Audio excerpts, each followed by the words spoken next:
I'm on spring break until April 1st, so I'm going to try to do more than one video this week, and that's why this is both not Wednesday and a video. If for some reason this is Wednesday, you should really waggle your finger at me, because I filmed this Sunday. Sorry, I've been trying to do this video, and I just get, like, really chattery, and I go on and on and on, and then I sort of, like, lose where I'm going, so I'm going to try conciseness. I don't think that's a word. Whatever, all words are made up, fuck it. What I wanted to talk about is my chosen career path, why I'm going into it, and what it would look like. My chosen career path is sex education. Why am I going into sex education? Because I think it's important.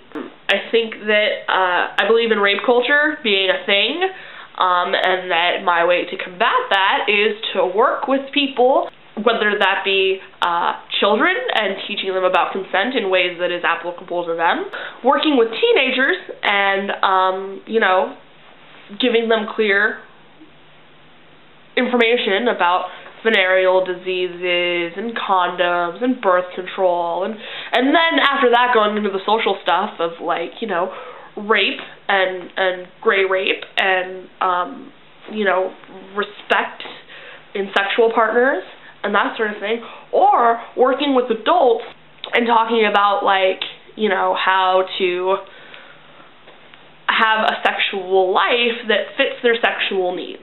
So, like, if you are poly-minded, you should probably not try monogamy.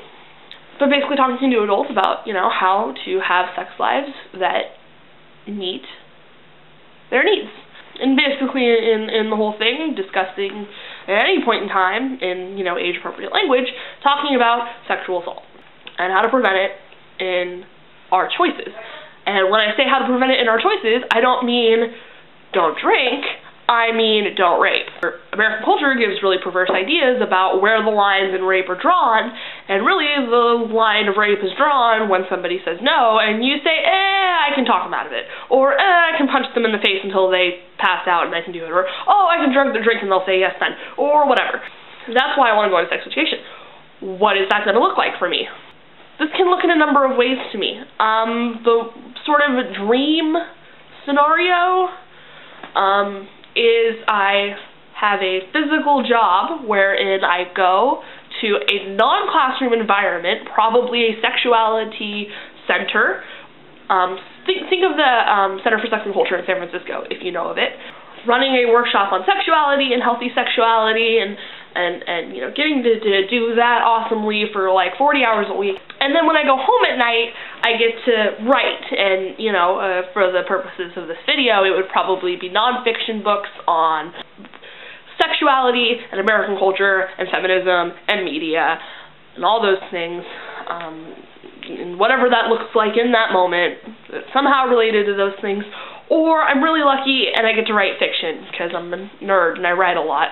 But also, I could do lesson plans, like I talked about earlier in the video, writing plans about introducing young children to consent, so that when they're adults, it's not a foreign concept. They're used to taking no for an answer because they've been asking Johnny if they can play tag since they were like 5, and sometimes Johnny says yes and they get to play tag, and sometimes Johnny says no, and then he has to find somebody else to play tag with, or he has to figure out how to play with himself. All of life is eventually a metaphor for doing. And then, of course, I'm dodging the obvious one, because it's the obvious ones, because they're more towards the end of my list, and that is high schools and colleges. Why are these at the bottom of my list? They're at the bottom of my list for two very different reasons. High schools are at the bottom of my list because it's all politics to work my way to tenure, and that just sounds lame. It sounds like 5 years of miseducating people until I can do what I want. And that's still like 5 years of guilt on my conscience because I'm weird, okay? And as for colleges, I've already been in college for 7 years and I only have my AA, and then probably starting next semester I'm going to be transferring into a, you know, big kid college, and probably by the time I'm done, I will have been in college for at least a decade because I'm going for my doctorate, guys. And I think that really the idea of spending all of this time in college just to leave college and turn around and walk my ass back into the college just sounds like a version of hell. Maybe after like 5 years of doing, like, you know, other stuff, I'll want to go back to college and teach there. But as an immediate goal, it makes me kind of queasy. So that is that discussion. If you want me to elaborate on anything, feel free to ask me questions in the comments. There is like a few sort of stories that tie into this, and I pretty much did this video so that I had like a platform for other videos. I shouldn't say a platform, like a springboard. You know, I'm going to talk about stuff, and you guys are going to understand why I have a fucking opinion on this. Please subscribe. I've got like, it's not even like I want to be famous thing. It's just like I want to be friends and forever alone thing. So, if you're watching this, subscribe. We can have conversations on the video responses. Yeah. Okay. I'll see you guys soon, because I'm going to keep posting stuff all week. Okay, bye.